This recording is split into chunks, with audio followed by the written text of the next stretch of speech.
ये देख लीजिए आप मैप में, यहाँ पर ये देखिए इंडिया से ये मिडिल ईस्ट में होते जाते हैं, और यहाँ पे एक्चुअली में सुएज कैनाल जो है एक बहुत ही पतला रूट था। यहाँ पर कई बार जो है न्यूज़ आती रहती है कि जो शिप्स होते हैं वो फंस जाते हैं, तो इसकी एक अल्टरनेटिव भी इंडिया ने निकाली हुई है।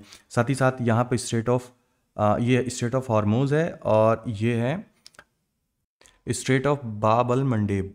ठीक है, तो इस तरीके से है। अब देखिए इंडिया ने ये कर दिया, अपना बता दिया कि देखिए हम इस तरीके की कनेक्टिविटी को इस्टेब्लिश करना चाहते हैं ताकि जो है शिपिंग और रेलवे लाइंस मजबूत हो सकें, साथ ही साथ इलेक्ट्रिसिटी, डिजिटल इंफ्रास्ट्रक्चर, ट्रेड और पाइपलाइन।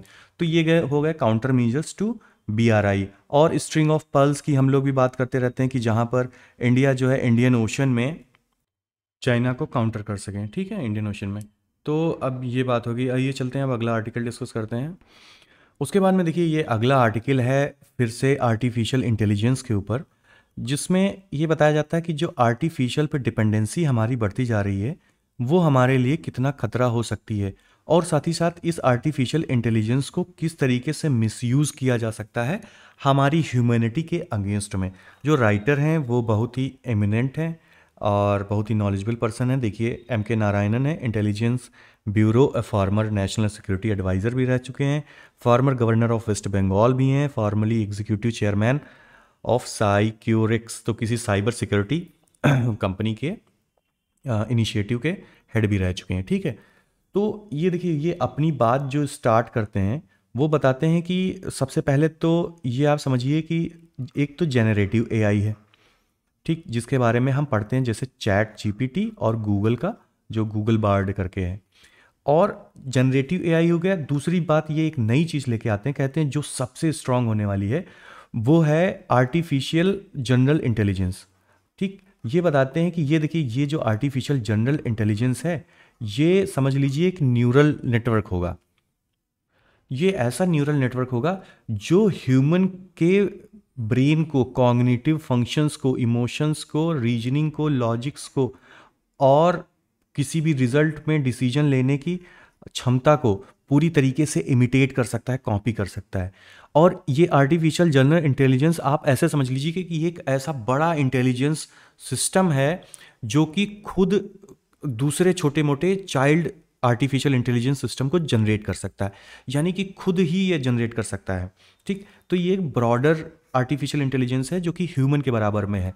हालांकि अभी इतना डेवलपमेंट नहीं हुआ है करंट सिनेरियो में, आपको पता होना चाहिए, लेकिन फिर भी हम लोग उस दिशा में आगे आगे बढ़ रहे हैं। ठीक, अच्छा देखिए ये टॉपिक डिस्कस, क्योंकि लगातार हम 2-3 दिनों से AI के टॉपिक्स डिस्कस कर रहे हैं। देखिए AI एक इमर्जिंग टेक्नोलॉजी है। ठीक, इसके बेसिस पे ये एक मल्टी फेसेड टेक्नोलॉजी है। इसी से आपका health care sector, space sector, war security sector, बहुत सारे एजुकेशन सेक्टर, बहुत सारे सेक्टर इससे प्रभावित होने वाले हैं, और इसी से उनके जो फ्यूचर का कोर्स है वो चेंज होने वाला है। इसके ऊपर एस्से आ सकता है टेक्नोलॉजी के ऊपर, तो आपको इसके फ़ायदे और नुकसान दोनों पता होना चाहिए। ठीक, नुकसान में अब आप जितने ज़्यादा आर्टिकल्स डिस्कस हम लोग कर रहे हैं वो हमको और डिटेल्ड इन डेप्थ नॉलेज देता जा रहा है कि कितनी कितनी प्रॉब्लम्स हो सकती हैं, या फिर अभी जैसे हमें पता चला कि जनरेटिव AI और आर्टिफिशियल इंटेलिजेंस में डिफरेंस क्या है। देखो जनरेटिव AI का मतलब हुआ कि ये रूल बेस्ड है। रूल बेस्ड का मतलब कि आपने कुछ लॉजिक्स, कुछ इंफॉर्मेशन दे दिया और इसको बहुत बड़े बड़े डेटा सेट्स दे दिए गए, एक इंफॉर्मेशन दे दी गई, फिर ये उसी के हिसाब से आपको जनरेट करके चीज़ें दे देगी। जैसे देखिए नॉर्मली जब हम गूगल पे सर्च करते हैं, ठीक, तो हमें क्या होता है, हमें बहुत सारी वेबसाइट, फॉर एग्जांपल कि tell me about the Himalayan mountains, ठीक, तो वो बहुत सारी ऐसी वेबसाइट्स होंगी जहाँ पे हिमालय माउंटेन्स के बारे में लिखा होगा, वो उन सारी वेबसाइट्स को लाके आपके सामने दे देगा। अब आप उनको पढ़ लीजिए। लेकिन जो जनरेटिव AI होते हैं वो क्या करेंगे, वो इन वेबसाइट्स को नहीं खोलेंगे। जैसे आप इससे पूछेंगे ना कि भैया हिमालय क्या है, तो वो, और आप इसको और कुछ बता दीजिए, थोड़ा सा टफ कर दीजिए कि हिमालय का फॉर्मेशन कैसे हुआ और उसके बारे में बताइए क्या क्या उससे, क्या उसकी इकोलॉजी को क्या कितनी प्रॉब्लम्स हैं। इस तरीके के जब आप क्वेश्चन पूछेंगे तो जनरेटिव AI पूरी नेट पे जाएगा, वहाँ पर देखेगा कि हिमालय से संबंधित कितना डेटा पड़ा हुआ है, उसको पूरा कैप्चर करके और फिर वो जनरेट करके आपको रिजल्ट दे देगा। ठीक, या फिर एक तरीका और है कि जैसे आप GPS समझिए। GPS क्या करता है, आप नेट पे डालते हैं कि आपको यहाँ से सपोज दैट लखनऊ जाना है, तो लखनऊ के लिए आप जैसे रूट डालेंगे तो वो जो पुराना डेटा है और उस डेटा के कैलकुलेट करके जो रास्ता है, जो आपकी गाड़ी है, आप 4 व्हीलर से जा रहे हैं कि 2 व्हीलर से जा रहे हैं कि ट्रक्स बस से जा रहे हैं, उसके हिसाब से वो पहली बात तो रूट डिसाइड करता है कि किस रूट पे जाना बेटर होगा, और साथ ही साथ शॉर्टेस्ट रूट भी बताता है। ठीक, तो ये जो शॉर्टेस्ट रूट बता रहा है, तो ये जनरेट कर रहा है ना ये खुद से, तो ये जनरेटिव एआई होगा। तो ये रूल बेस्ड होते हैं। लेकिन ये जो आर्टिफिशियल जनरल इंटेलिजेंस है, ये रूल बेस्ड नहीं है, ये न्यूरल नेटवर्क बेस्ड है। न्यूरल नेटवर्क्स मतलब जैसे जो ह्यूमंस के न्यूरॉन्स होते हैं, ह्यूमंस के न्यूरॉन्स जिस तरीके से कनेक्ट होके एक मेमोरी जाल बनाते हैं, ये जाल बना के हमारी मेमोरी को स्टोर करते हैं और ट्रांसफ़र करते हैं इधर से उधर। साथ ही साथ हम ह्यूमंस में क्या होता है, हम ह्यूमंस में हम लोग एक्सपीरियंस जैसे जैसे हम लोगों को होता जाता है वैसे वैसे हम लोग सीखते जाते हैं। उसी तरीके से ये आर्टिफिशियल इंटेलिजेंस भी ह्यूमंस के हिसाब से एक्सपीरियंस करेंगे और सीखेंगे। साथ ही साथ अपने विजन देख के, मतलब कि फॉर एग्जांपल अगर उन्होंने देखा कि हाँ बाहर सूरज निकला हुआ तो समझ जाएंगे कि जो है आज स्काई ब्लू होगा और जो है धूप होगी, टेम्परेचर ज़्यादा होगा, इस तरीके की चीज़ें। विजन को समझना, स्पीच रिकग्निशन को समझना, कोई आदमी कुछ बोल रहा है तो उसको समझ जाए, उसकी लैंग्वेज को समझ जाए, तो ये है आर्टिफिशियल जनरल इंटेलिजेंस और जनरेटिव एआई में डिफरेंस, ये हमने बता दिया। अब ये बताते हैं कि देखो अभी रिसेंटली में क्या हुआ कि आपने देखा कि हमास ने अटैक किया इजराइल पे, और आपको पता है इजराइल का इंटेलिजेंस सिस्टम देखिए कितना स्ट्रांग है। उससे ज़्यादा स्ट्रांग सिस्टम जैसे पेगासस सॉफ्टवेयर वगैरह हैं, इतने इंटेलिजेंट सॉफ्टवेयर्स हैं जो कि किसी भी तरीके की अगर एक्टिविटी हो रही है तो उसको तुरंत आइडेंटिफाई कर लेंगे और रिपोर्ट करेंगे इजराइल को। लेकिन देखिए उनका आर्टिफिशियल इंटेलिजेंस सिस्टम पूरी तरीके से फेल हो गया। वो उनको कितना कॉन्फिडेंस था, रिलाई था उसके ऊपर, लेकिन हमास ने उसको पूरी तरीके से तबाह कर दिया। कैसे तबाह कर दिया? जो हमास के इंटेलिजेंस रहे होंगे वो कुछ ऐसी एक्टिविटी कर रहे होंगे वहाँ पर जिससे जो उनका इंटेलिजेंस सिस्टम है इजराइल का इंटेलिजेंस सिस्टम, उसको लगा होगा कि नहीं कुछ ऐसा गड़बड़ झाला नहीं चल रहा है, सब कुछ सही चल रहा है। तो हमास वालों ने एक हिसाब से क्या बेवकूफ़ बना दिया ना इजराइल के इंटेलिजेंस सिस्टम को। तो देखिए यही है अनसर्टेनिटी, यही अनसर्टेनिटी की बात कर रहे हैं हमारे राइटर। ये कहते हैं कि ये जो आजकल जो ये आर्टिफिशियल इंटेलिजेंस जो इतना तेज़ी से डेवलप हो रहा है ना, ये कॉग्निटिव वॉरफेयर में यूज़ किया जा सकता है, जो कि कॉग्निटिव वॉरफेयर उतना ही ज़्यादा हार्मफुल होगा जितना हार्मफुल आपका जो मॉडर्न वॉरफेयर्स हैं, जैसे एयर और स्पेस से अटैक किया जाता है या मरीटाइम से अटैक किया जाता है, न्यूक्लियर से अटैक किया जाता है। ये कॉग्निटिव वॉरफेयर भी उसी तरीके का है। कॉग्निटिव वॉरफेयर मतलब आपके इंटेलिजेंस, जैसे किसी कंट्री का जो इंटेलिजेंस सिस्टम है उसको बेवकूफ़ बना दिया गया, ठीक। उसके बाद में जो अब उसको बेवकूफ़ बना दिया गया, साथ ही साथ वहाँ की जो गवर्नमेंट है उसको डिस्टेबलाइज किया जा सकता है, लोगों का ट्रस्ट गवर्नमेंट से हटवा के। कैसे? लोगों को बहुत सारी मिस इन्फॉर्मेशन भेजकर, मीडिया हाउस के थ्रू बहुत सारी मिस इन्फॉर्मेशन या डिस इन्फॉर्मेशन को भेजकर लोगों को जो है गवर्नमेंट के अगेंस्ट में खड़ा किया जा सकता है। साथ ही साथ जो देखिए रेगुलर डेली बेसिस पे आप बहुत सारे ऐप्स और मोबाइल्स यूज़ करते हैं, आप बहुत सारी चीज़ों के लिए अपने इंटरनेट पर ही डिपेंडेंट हो गए हैं, अपने ऐप्स पर डिपेंडेंट हो गए हैं। इन ऐप्स में अगर छेड़खानी कर दी जाए और ये ऐप्स ऐसी इन्फॉर्मेशन आपको, क्योंकि आप इन्हीं के ऊपर डिपेंडेंट हैं, इन्हीं के हिसाब से आप डिसीजन लेते हैं। फॉर एग्जांपल आपको अगर आज कहीं से बाहर जाना है, हम लखनऊ जाना है, तो हम पहले वेदर चेक कर लेंगे कि वेदर सही है कि नहीं सही है। या फिर अगर हमें कोई मीटिंग ऑर्गेनाइज करनी है तो हम चेक कर लेंगे कि कल की वेदर रिपोर्ट वगैरह सही रहेंगी, कोई दिक्कत तो नहीं होगी, कहीं कोई जाम वाला या कोई और दूसरा फंक्शन तो नहीं होने वाला है वहाँ पर। तो सपोज दैट वहाँ पर हम मीटिंग कर रहे हैं लखनऊ में, हमें मीटिंग करवाना है और हमने ये सारी चीज़ें चेक कर ली। अब आर्टिफिशियल इंटेलिजेंस सिस्टम के साथ में किसी ने छेड़खानी कर दी और ये सारी चीज़ें गलत हुई, मतलब कि गलत डिटेल्स हम लोगों को पता चली और हमने मीटिंग कर ली और पता चला कि वहाँ पर आज बारिश भी हो रही है, वहाँ पर जाम भी लगा हुआ है, तो कितनी बड़ी प्रॉब्लम हो जाएगी। ये एक छोटा सा एग्जाम्पल मैं दे रहा हूँ।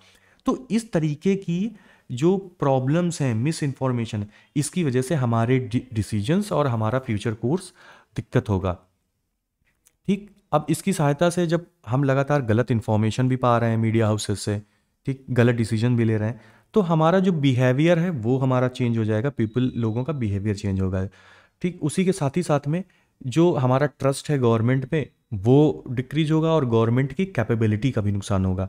कैसे गवर्नमेंट की कैपेबिलिटी का नुकसान होगा?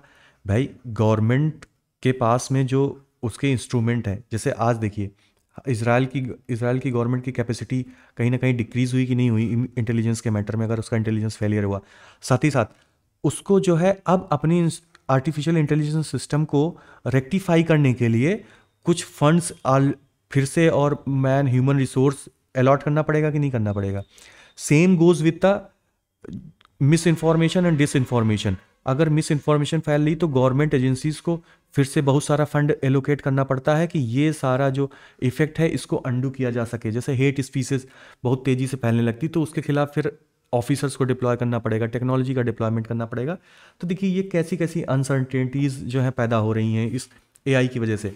और साथ ही साथ राइटर बताते हैं कि जो कंपनीज हैं वो देखिए फिनेंशियल रिस्क लेके इस अनसर्टेनिटी को और इंक्रीज कर रही हैं। कैसे बताते हैं कि आप भी रिपोर्ट के हिसाब से 1/3 जो कंपनीज हैं वो इंटेंजिबल असेट्स में इन्वेस्टमेंट कर रही हैं। इंटेंजिबल असेट्स का मतलब कि जिनकी कोई वैल्यू ना हो, जो टेंजिबल ना हो, जो दिखने में ना हो। फॉर एग्जांपल जो है नेट पर स्पेस को खरीदना, ठीक है, वो तो टेंजिबल है नहीं, वो तो दिखता तो है नहीं। फॉर एग्जांपल आप वेबसाइट कोई खरीद रहे हैं, ठीक है, ऐप्स डेवलप कर रहे हैं, ऐप स्टोर के लिए आप पैसा दे रहे हैं, तो ये सारी चीज़ें कोई टेंजिबल तो है नहीं। आपने ज़मीन खरीद ली, आप बिजनेस को इस्टेब्लिश कर रहे हैं, आप फार्मिंग में पैसा लगा रहे हैं, खेती किसानी में, तो वो तो टेंजिबल एसेट हुआ ना आपका, आपने ज़मीन खरीद ली तो। ठीक। उसके बाद बताते हैं कि जो जितनी भी पूरे विश्व की 500 बड़ी कंपनीज हैं उनका 50% से ज़्यादा का मार्केट वैल्यू इंटेंजिबल एसेट्स में लगा हुआ है। यानी कि क्लाउड्स में जो क्लाउड कंप्यूटिंग होती है, क्लाउड में स्पेस खरीदने के लिए, वही बताते हैं कि जो स्मॉल बिग फार्मा कंपनीज हैं वो बिलियंस ऑफ रुपीज़ स्पेंड करती हैं इन क्लाउड्स पर जाने के लिए, डेटा को रखने के लिए, और उसके लिए वो ज़्यादा से ज़्यादा फिर से सेंसर्स यूज़ करती हैं। ठीक, तो अब सेंसर्स यूज़ करती हैं कि सारा डेटा जो है क्लाउड पर पहुंच जाए, पहुंचता रहे लगातार। तो देखिए ये काइंड ऑफ फिर से तो एक चैलेंज अपने लिए तो क्रिएट कर रही हैं, क्योंकि इतना सारा डेटा अगर एक साथ कहीं पर क्लाउड में रखा जा रहा है और वहाँ से वो डेटा ब्रीच हो गया तो क्या होगा। तो आपको पता है ऐसी प्रॉब्लम्स हैं जिसके बारे में अभी राइटर कहते हैं कि आप इसको मैनिफेस्ट नहीं कर सकते, सोच नहीं सकते हैं। ठीक, अब ये हमने जो अभी आगे ऊपर डिस्कस कर लिया कि हाँ आर्टिफिशियल जनरल इंटेलिजेंस क्या होता है, कि ये जो है इसकी पावर इक्वल और सुपीरियर टू ह्यूमन इंटेलिजेंस होगी। AI machine generating child AIs, ठीक है, यानी कि जो सेल्फ जनरेटिंग वाली एआई हो जाएगी। जैसे आप लोग मूवीज़ में देखते हैं कि वो खुद ही, उसके पास विज़न होगा, समझने की क्षमता होगी, ठीक, खुद से वो समझ पाएंगे चीज़ों को। अब इसकी वजह से और बहुत सारे चेंजेस आएंगे, जैसे इकोनॉमिक वर्क में चेंजेस आएंगे, ठीक, लोगों की एजुकेशन में, सोशल वेलफेयर स्कीम्स में फ़र्क आएंगे, और जितनी इनइक्वालिटीज़ हैं वो ज़्यादा से ज़्यादा इंक्रीज़ होती जाएंगी। क्योंकि देखिए क्या होगा कि कुछ लोगों के पास में बहुत सारा अमाउंट पैसा जाता जाएगा। जो डिप्लोमेटिक वर्ड है उसके बारे में भी आगे बात किया जाता है कि जो डिप्लोमेटिक दुनिया है हमारी, डिप्लोमेसी और इंटरनेशनल रिलेशन में इसका बहुत बड़ा फ़र्क पड़ेगा। क्योंकि जैसे जब इंडस्ट्रियल रिवॉल्यूशन हुई 18th सेंचुरी में, तो क्या हुआ, जो यूरोपियन कंट्रीज़ थी उनके पास में मशीनें थी और उन्होंने जो है भाप से चलने वाले इंजन बना लिए थे, रेलवेज़ बना लिए थे, उनके पास बहुत बड़े बड़े शिप्स हुआ करते थे जिससे वो बहुत ही तेज़ी से ट्रैवल भी कर सकते थे और बहुत सारा माल भी ढो सकते थे। तो वो क्या करते थे, अपनी कॉलोनीज से कच्चा माल लेके आते थे और यहाँ पर वैल्यू ऐड करके फिर उसको मार्केट को सप्लाई कर देते थे और ये लोग बेचारे खरीदते थे। ठीक, तो वो बताते हैं कि ये जो जर्नल आर्टिफिशियल इंटेलिजेंस है ना, ये कुछ ऐसा ही करेगा, और जिसके पास में ये जर्नल आर्टिफिशियल इंटेलिजेंस होगी वो आर्टिफिशियल जनरल इंटेलिजेंस या जनरल आर्टिफिशियल इंटेलिजेंस जिसके पास होगी, वो डिप्लोमेटिक दुनिया में उसके पास में पावर आ जाएगी। Materialistic shift in the geopolitical system, balance of power. ठीक, और बताते हैं कि देखो डिजिटल कॉलोनाइजेशन भी हो जाएगा। ठीक है, डिजिटल कॉलोनाइजेशन का मतलब कि जो ये बड़ी बड़ी कंपनीज होंगी और जो बड़ी बड़ी कंट्रीज़ होंगी, ये छोटे मोटे या वीक कंट्रीज से रॉ डेटा उठाएंगी, उसमें कुछ वैल्यू ऐड करेंगी, उसका ऐप बनाएंगी और उस ऐप को फिर इन छोटी मोटी कंट्रीज़ में बेच देंगी। तो इस तरीके की बहुत सारी प्रॉब्लम्स क्रिएट होने वाली हैं। बता रहे हैं डिजिटल डेटा जो है डिजिटल इंटेलिजेंस बन जाएगा, और फिर वो जब डिजिटल इंटेलिजेंस बन जाएगा तो वो किस तरीके के रिजल्ट्स क्रिएट करेगा, किस तरीके से हमारी जो डेली एक्टिविटीज़ हैं उनको डिस्टर्ब करेगा, तो इस तरीके की बहुत सारी चीज़ें राइटर्स बताते हैं। तो ये था हमारा आज का डिस्कशन। फिलहाल थैंक यू सो मच। और हमारा आप टेलीग्राम चैनल की लिंक हमारे कम डिस्क्रिप्शन बॉक्स में है, आप वहाँ से हमारा टेलीग्राम चैनल ज्वाइन कर सकते हैं। Thank you so much, have a good day.